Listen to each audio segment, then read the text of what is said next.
Good morning and happy Sabbath, church. I would like to thank Pastor Judy Malabanan for giving me the chance to speak God's word in front of you today. Well, it is a great privilege to be here in front of you and a big responsibility to bring God's message this beautiful Sabbath day. And the topic that I'm going to discuss with you this morning is Here I Am, Send Me. Shall we bow down our heads for prayer? Almighty God, as we study your words, dear Father, give us power to understand and a heart to respond. May the Holy Spirit touch everyone's heart today. In Christ's name I pray. Amen. Who invented the telephone? Alexander Graham Bell. Alexander Graham Bell. 1864, 1871, 1876 to 1885. That is upgraded. Yeah. Have you seen like that? The last one, I saw it. Last one, 1885. So Alexander Graham Bell was a Scottish-born inventor, scientist, and engineer who invented the first practical telephone. He was also a co-founded the American Telephone and Telegraph Company in 1885 and was awarded the first U.S. patent, the invention of the telephone, in 1876. I thought I'd start this morning by sharing with you some interesting trivia. And as you know, most people in this country answer the phone by saying, hello, but it wasn't always that way. When Alexander Graham Bell invented the telephone, he expected people to say, ahoy, when they answered the phone. That was a little bit too much nautical for most people, though, and it never really caught on. Soon after that, it was Thomas Edison who suggested the word hello. And you may assume that anyone around the world answered the phone by saying hello in their own language, but that's not the case at all. Most countries have different ways of answering. In Russia, if they pick up the phone and they say, I'm listening, the France will say, who is on the phone? Italians say, ready. And the Spanish will say, speak, hable. In German, will answer the phone by giving their last name. Something like, when the phone is ringing, Kitorian's residence. Okay. And the Portuguese will say, I'm here. And I heard God ask, who will I send? And I said, here I am, send me. Isaiah 6 verse 8, that's our key text. In the Bible, we have several different examples of how people answered God's call. And there are 3 characters in the Bible. And then number 1 here is Jonah. In Jonah 1 verse 1. Brother Kendall, that sermon is Jonah last Sabbath. And I am speaking again Jonah, but not too much. Now, the word of the Lord came unto Jonah, the son of Amittai. There is Jonah answered his call by saying, here I am. I'm not going.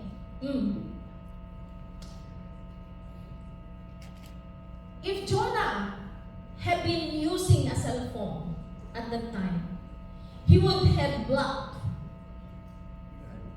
God's number and said, I'm not taking this call. Sorry, God. It has not been possible to connect your call. So the number you have dialed is not in service. Please try again later. Interpreted in modern language. What lessons can we learn from Jonah? One of the greatest lessons of Jonah's failure, forgiveness, is that God can continue to use these who return to Him. Say Amen. Amen. Thankfully, we serve the God of a second chance, just like Jonah. God will never call you to something you cannot accomplish.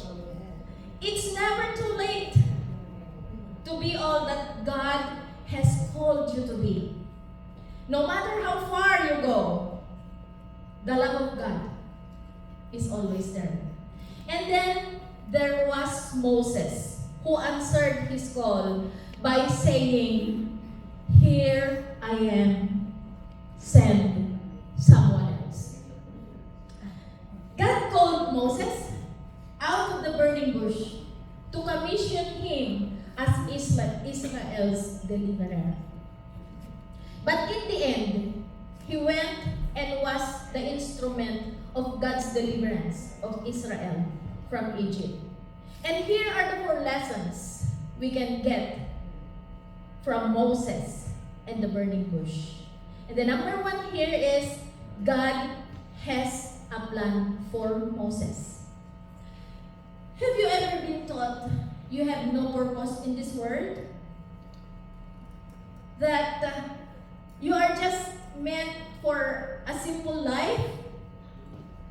So when Moses ran away from his misdeed in Egypt, he could escape from that life. He may have been thought of living peacefully by the desert and mountains, and he died.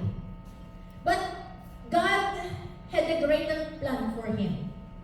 God didn't only give Moses the simple task of sending his word.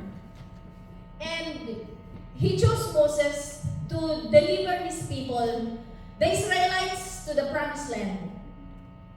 And he chose Moses to be a hero to the Israelites.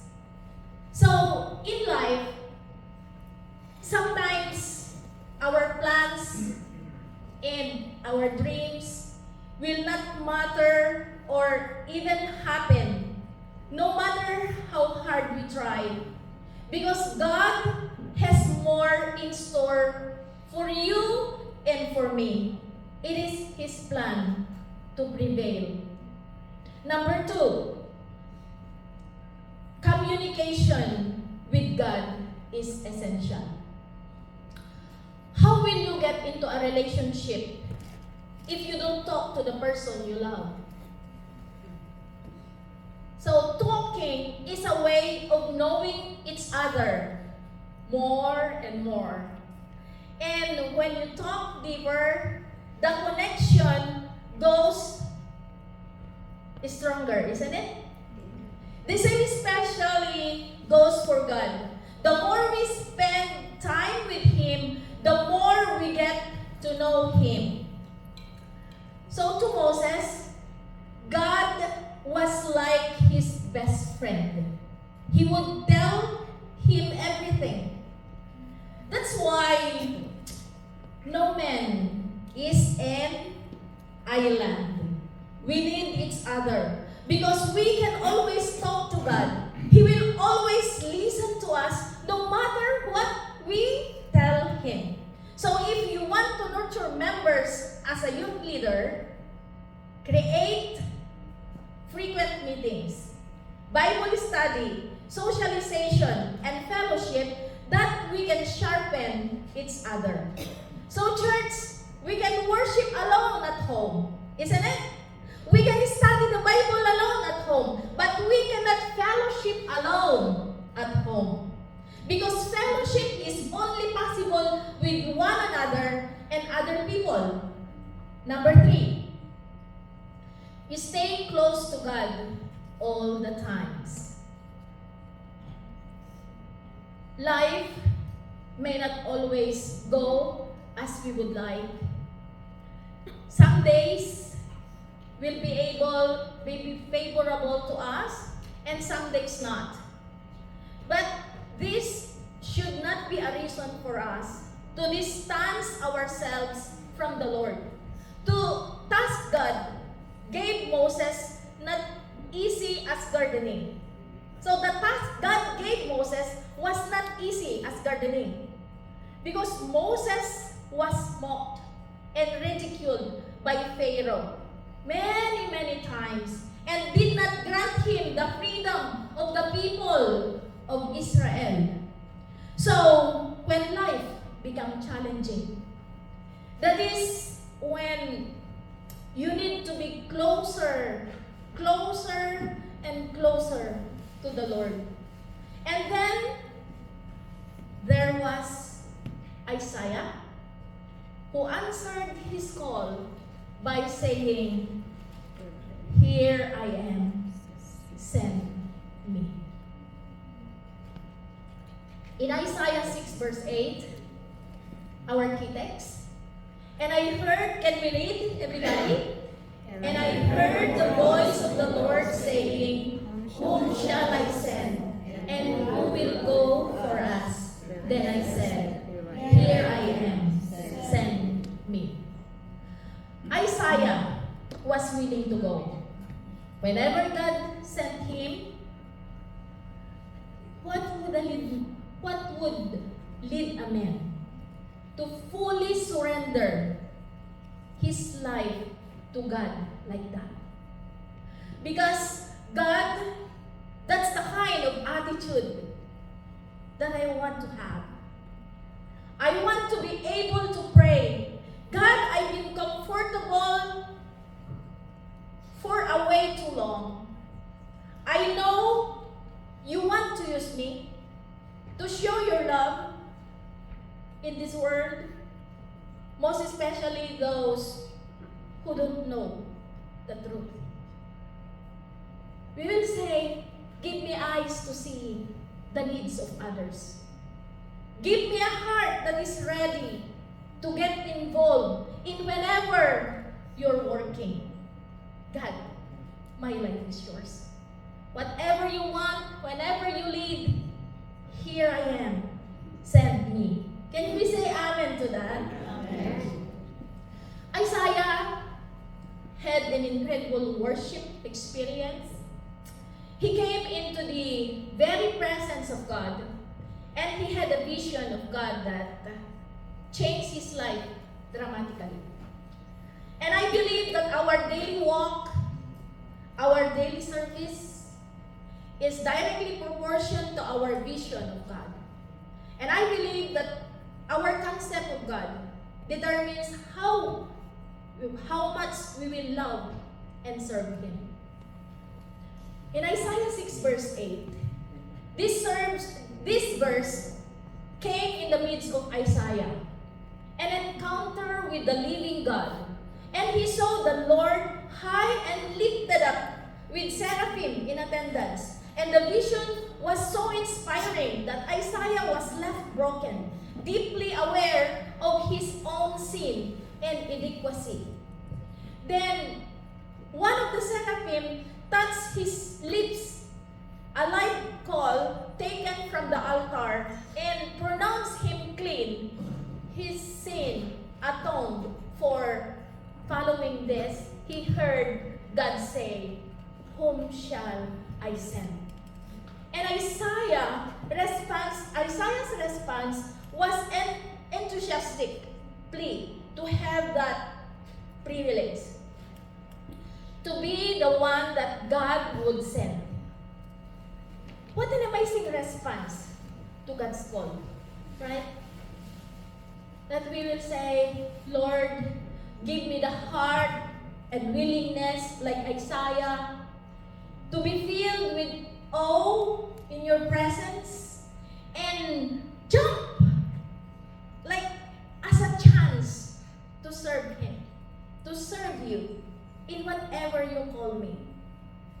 Brothers and sisters, how many of you like this, like Isaiah? Ready to go, ready to live for God daily. Lord, pick me, send me. I want a job to do. I want to join door-to-door personal ministry. We can say that. I want to teach Sabbath school lesson. Thank you, Ladel, for leading the Sabbath school today. So it's very nice. I want to talk to somebody about Christ. I want to minister to the sick and to those in need. I want to involve the need of this community. And we say, here I am, send me. In 1 Thessalonians 3 verse 10,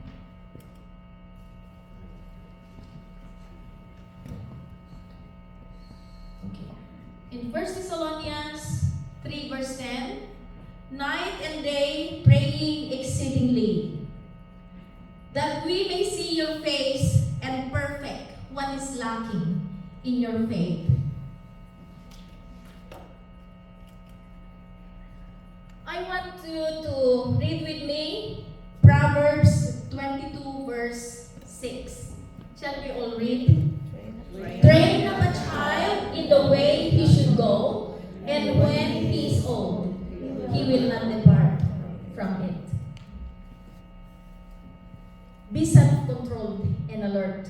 1 Peter 5 verse 8 to 9. Your enemy, the devil, prowls around like a rolling lion, looking for someone to devour. Resist him, standing firm in the faith. How to help your children build a relationship with God? Brothers and sisters, as Christians, Christian parents, we deeply desire enduring a close relationship with God. Solomon wrote letter in Proverbs 22 verse 6, that train up a child in the way he should go, and when he is old, he will not depart from it. Our children are going to learn about the world around them and grow in it. If they don't learn from us, they will learn from someone else. Parents, our responsibility, it is our responsibility to use our time with our kids wisely.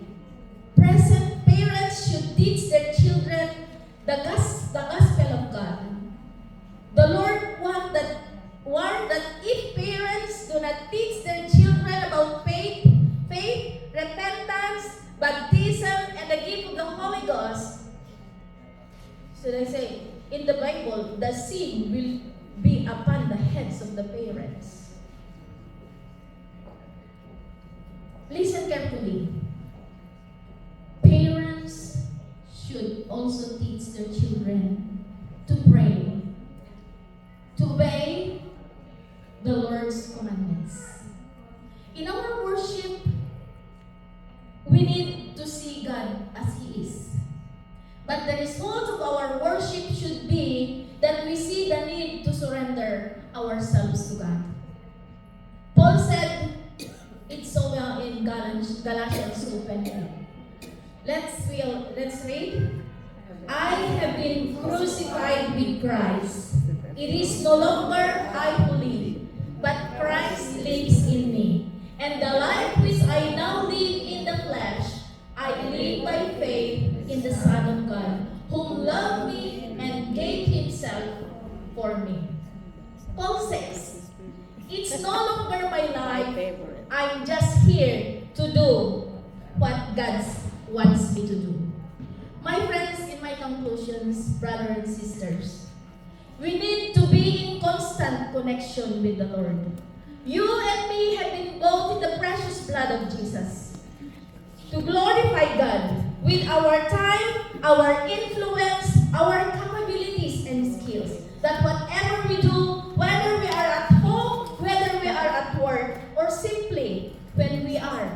our friends. God calls us to be a co-laborer together with Him. But before I sit down, I want to leave with you the writings of Ellen G. White, Messages to Young People, and it says, Jesus loves the precious youth. Ever remember that Jesus is your helper.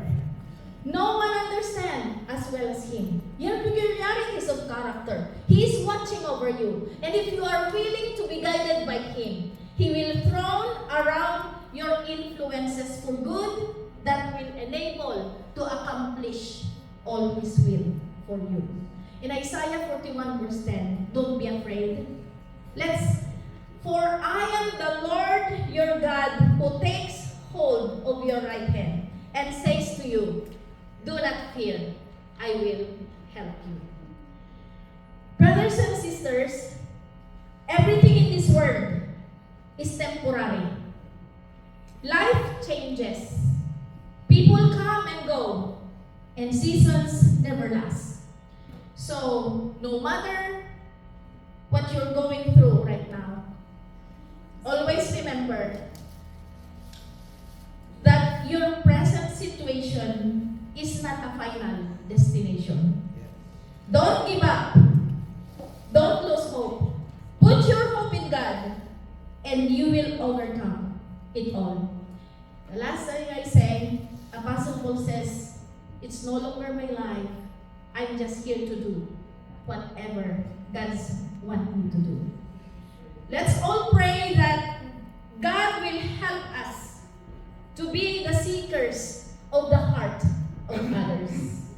And we will say to the call of God, here I am, Lord, send me, and we will serve you faithfully. This is my prayer.